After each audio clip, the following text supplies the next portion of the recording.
औज़ुबिल्लाहि मिनश्शैतानिर्रजीम बिस्मिल्लाहिर्रहमानिर्रहीम अस्सलामु अलैकुम। यहूदी के बेटे का हुज़ूर नबी करीम सल्लल्लाहु अलैहि वसल्लम से मोहब्बत का एक अजीब वाक़या आपके सुपुर्द करता हूँ। तो आइए शुरू करते हैं। यहूदी ने अपने बच्चे को बोला कि जाओ सौदा ले आओ, तो वो गया। लड़का रास्ते से गुजर रहा था कि उसकी नज़र हुज़ूर नबी करीम सल्लल्लाहु अलैहि वसल्लम पर पड़ गई और उसके बाद हुज़ूर नबी करीम सल्लल्लाहु अलैहि वसल्लम की नज़र भी उस लड़के पर पड़ गई।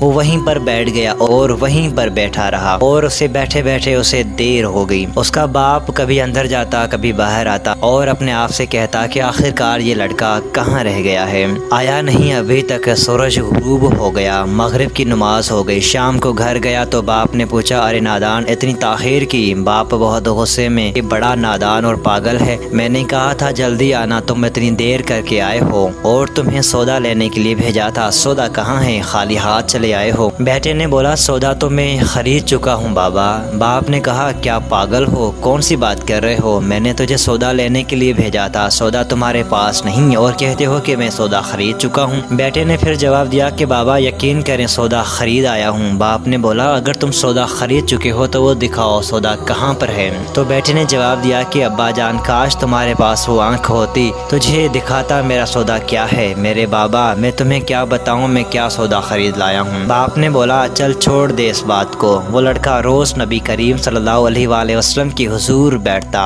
और आपकी खिदमत में आकर आपको देखता रहता। वो यहूदी का इकलौता बेटा था, बहुत प्यारा था, इसलिए कुछ ना कहता था। कुछ दिनों बाद लड़का बहुत बीमार हो गया, काफ़ी दिन बीमार रहा। इतना बीमार हुआ कि कमज़ोरी इतनी हो गई कि करवट लेना भी मुश्किल हो गया था और फिर करीब अलमर्ग हो गया था। यहूदी बहुत परेशान था, भागा गया हुजूर नबी करीम सल्लल्लाहु अलैहि वसल्लम की बारगाह में और बोला मैं आपके पास आया हूँ। आप तो जानते हैं कि मैं एक यहूदी हूँ, मुझे आपसे कोई इत्तेफाक नहीं, मगर मेरा लड़का आपको दिल दे गया है और करीब अलमर्ग है, आपको रात दिन याद कर रहा है। क्या मुमकिन है आप अपने इस दुश्मन के घर आकर अपने आशिक को एक नज़र देखना पसंद करोगे? क्या ये आरज़ू पूरी हो जाएगी कि वो मरने से पहले आप सल्लल्लाहु अलैहि वसल्लम का दीदार कर ले? वो किसी और चीज़ की आरज़ू नहीं कर रहा। आपने ये नहीं फरमाया मैं जाऊँगा या नहीं जाऊँगा, आपने फरमाया अबू बकर उठो, उमर उठो, अली चलो चलें, उस्मान आओ,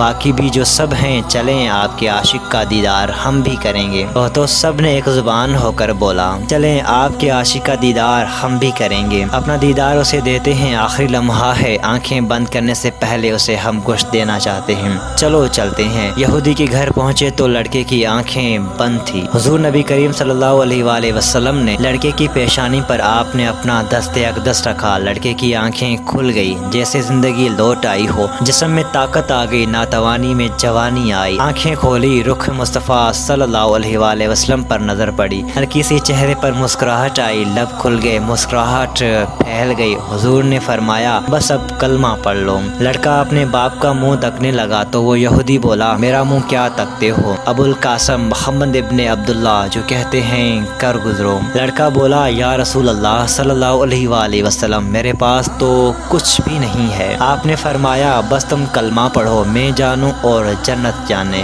तुम मेरे हो जाओ जन्नत भी तुम्हारी हो जाएगी, जन्नत में ले जाना मेरा काम है। लड़के ने कलमा पढ़ा, जब उसके मुंह से निकला मोहम्मद रसूल अल्लाह, रूह बाहर निकल गई, कलमे का नूर अंदर चला गया, आंखें बंद हुई, लब खामोश हो गए। उस लड़के के बाप ने बोला ए मोहम्मद मुस्तफ़ा सल्लल्लाहु अलैहि वसल्लम मैं और आप दोनों मुखालिफ हैं, इसलिए ये लड़का अब मेरा नहीं रहा, अब ये इस्लाम की मुक़द्दस अमानत है, काशाना ए नबूवत से इसका जनाजा उठे तभी इसकी इज्जत होगी।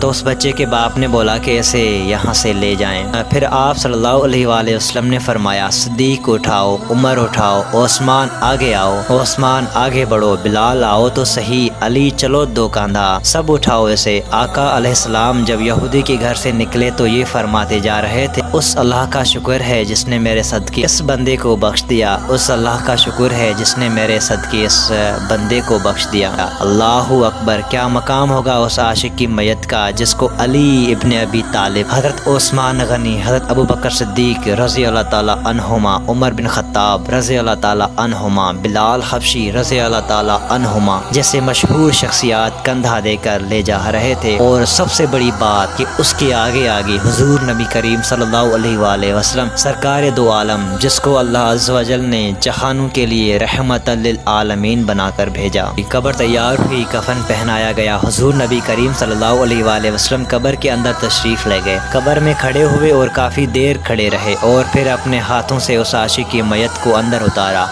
अब आप सल्लल्लाहु अलैहि वसल्लम कब्र के अंदर पंजों के बल चल रहे थे, कमल पाँव मुबारक नहीं रख रहे थे।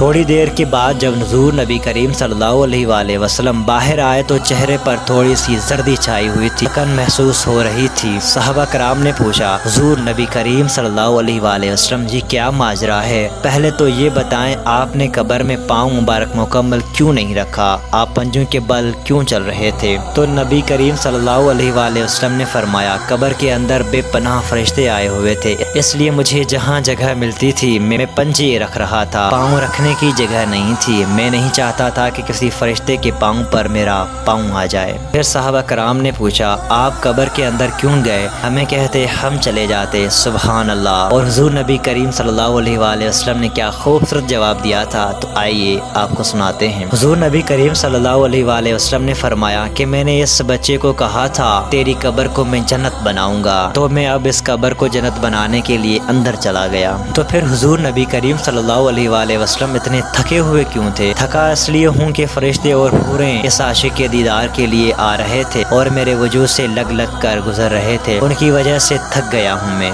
ये जो वाक़या मैंने आपको बताया है वो मैंने कोट किया है सनन अबू दाऊद से, जल्द नंबर 3 से, और सफ़ा अगर मैं आपको बताऊँ तो 185, हदीस नंबर 3095। और ये वाक़या मुस्नद अहमद बिन हम्बल में भी मौजूद है, जल्द नंबर 3 सफ़ा नंबर 175, और ये हदीस नंबर थी 12815। जज़ाकल्लाह।